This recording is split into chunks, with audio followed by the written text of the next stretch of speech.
'Tis the season, everyone! Since there are only a few weeks left in 2024, we thought we'd give you 3 demos you should explore. I'm Theo, and welcome to another demo showcase. Let's get going, shall we?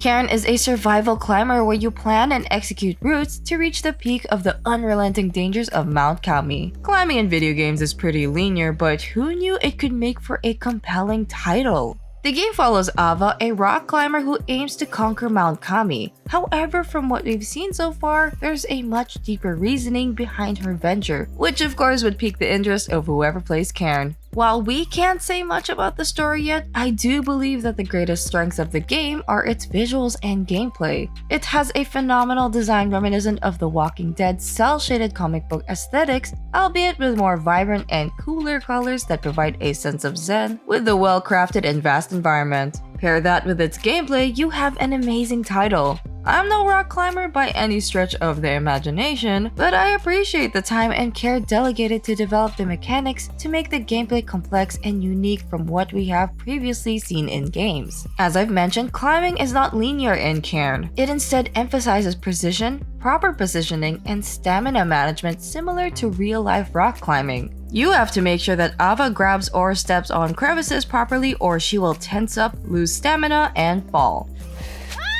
So you have to make sure to plan your routes carefully and remember to recover stamina mid-climb to reach the peak. The demo is short, but it showcases a ton of features in the full release, and there's more to come since the trailer shows harsh weather conditions during climbs, and it would be interesting to see what features are waiting for us in the full release. This baby's on my wish list. Now that we've covered the chill exploration game, let's add an ing for a chilling one in Subversive Memories. After waking up in an abandoned military facility, Renata must explore its dark corners, fight off mysterious shadow-like creatures, and unveil dark conspiracies. The game features low-poly graphics reminiscent of other survival horror PS1 games. It even feels like a love letter to titles in that genre, like Resident Evil and Silent Hill. You know, backtracking in an abandoned area riddled with monsters out to getcha while looking for pieces of oddly placed puzzles. The staples of any survival horror game. Of course, to be an effective horror game, developers at Southward Studio need to get the atmosphere down, which they did.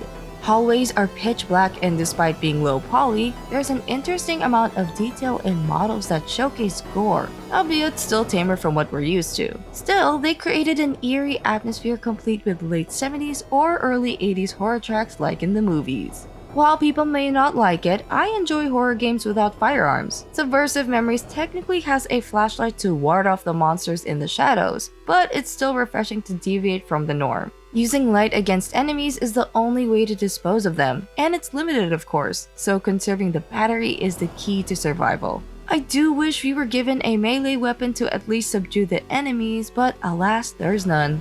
I mean, we found a crowbar and a knife, but there are more pieces to solve a puzzle. The game ran smoothly, but I did run into an issue with the controller support, so I had to use my mouse and keyboard. While I could move around and interact with the environment, I couldn't use the flashlight to fight off enemies, which resulted in my untimely death, and I had to restart the game at the very beginning.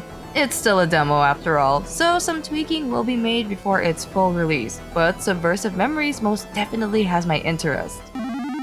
We have calm and spine-tingling, so let's get into the bizarre with the RPG. You're not mishearing me, that's the actual title. The RPG is a fun, kooky take on Skyrim. Its Steam page describes it as much. Like Skyrim, there is loads of exploration in the game. From dungeons to castles, fight different enemies to get loot and buy gear to better aid you in your journey to what and where, we don't know, but we're all for it. The game is so self-aware that the developer tells you that it's still a demo, so be wary of your expectations. Despite describing it as an unfinished product, the RPG ironically plays well. The combat and movement felt smooth, so it didn't feel like there were level gaps against some enemies. I've adopted a Leroy Jenkins playstyle, but parrying here feels so rewarding that I found myself utilizing it often. The world so far is vast and vibrant that's filled with personality. You can explore different areas, encounter different enemies, and even find secret rooms for better loot. If I have some gripes, it's just to add more customization in the release, so my character can stand out. Though, as I'm saying it, I wouldn't mind if what's in the demo is final because I thoroughly enjoyed the world they built. I was promised a 45-minute gameplay with an additional 15 minutes if I cleared the dungeon, but it felt like I'd been playing the whole day with how much content there was in the game. If that's what I'll get and more in the release, then sign me up. That's all I have for you. If you want to check these games out, and you definitely should, links are in the description. Of course, like and subscribe to our channel for more demos and all things gaming. This has been Theo, and we'll see you in the next one.